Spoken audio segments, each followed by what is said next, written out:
Hi friends, ഇനി നമുക്ക് വളരെ ഹെൽത്തി ആയിട്ടുള്ള ബ്രേക്ക്ഫാസ്റ്റോ ഈവനിങ്ങോ ഡിന്നറിനോ ഒക്കെ കഴിക്കാൻ പറ്റുന്ന ഒരു ക്യാരറ്റ് പുട്ടിന്റെ റെസിപ്പി നോക്കാം കേട്ടോ. ക്യാരറ്റ് പുട്ട് ഉണ്ടാക്കുമ്പോൾ ചിലപ്പോൾ ബലം വെച്ചൊക്കെ ഇരിക്കും.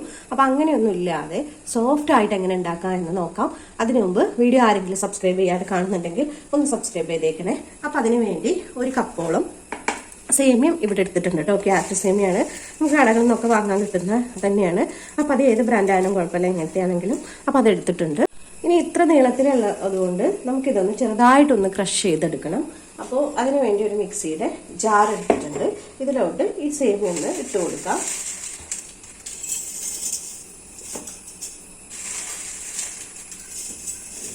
സേമിയെല്ലാം മിക്സിയുടെ ജാറിലോട്ട് ഇട്ടിട്ട് ഒരൊറ്റ പ്രാവശ്യം ഒന്ന് ക്രഷ് ചെയ്തെടുക്കാം കേട്ടോ. പൊടിച്ചെടുക്കല്ല, ഒന്ന് ക്രഷ് ചെയ്തെടുക്കാം.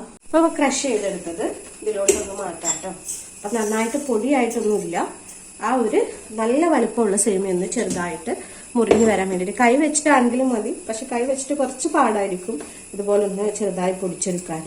അതുകൊണ്ടാണ് മിക്സിയിൽ ഇട്ടത്. ഇനി കൈ വെച്ചിട്ട് പറ്റുകയാണെങ്കിൽ അങ്ങനെയും ചെയ്യാം കേട്ടോ. ഇനി നമ്മൾ കുറച്ച് ഉപ്പിട്ട വെള്ളത്തിൽ ഇതൊന്ന് കുഴച്ചെടുക്കണേ. അപ്പോൾ ഒഴിച്ചു കൊടുക്കുന്നുണ്ട്. നല്ല പോലെ അങ്ങ് വെള്ളം ഒരുപാട് ഒഴിക്കണ്ട, ജസ്റ്റ് സേമിയ ഒന്ന് നനഞ്ഞാൽ മതിയാവും.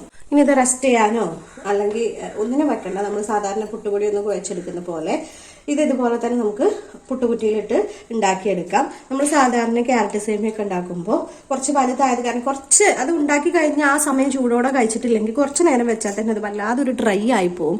അപ്പം അതിന് വേണ്ടി ഇതുപോലെ ഒന്ന് ഉണ്ടാക്കുകയാണെങ്കിൽ ജസ്റ്റ് ഒന്ന് പൊടിച്ച് അതിൻ്റെ വലിയ തരികളൊക്കെ ഒന്ന് പൊടിച്ചെടുക്കുകയാണെങ്കിൽ കുറച്ച് നല്ല സോഫ്റ്റ് ആയിട്ട് കിട്ടും പുട്ട്. ഇനി പുട്ടും കുറ്റി എടുത്തിട്ട് നമ്മൾ സാധാരണ ചെയ്യുന്നത് പോലെ തന്നെ ഒന്ന് ചെയ്തെടുക്കുക. കുറ്റിയിലോട്ട് തേങ്ങ ഇട്ട് കൊടുത്തിട്ട് ഒന്ന് ഫില്ല് ചെയ്തെടുക്കാം.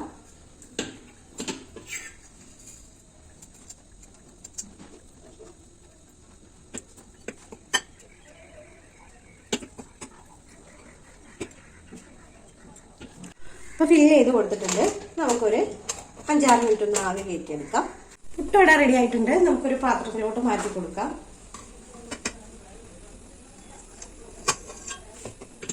അപ്പോൾ ഇനി ക്യാരറ്റ് സേമിയം കൊണ്ട് പുട്ടുണ്ടാക്കുമ്പോൾ ഇതുപോലെ ഒന്ന് ഉണ്ടാക്കി നോക്കണേ.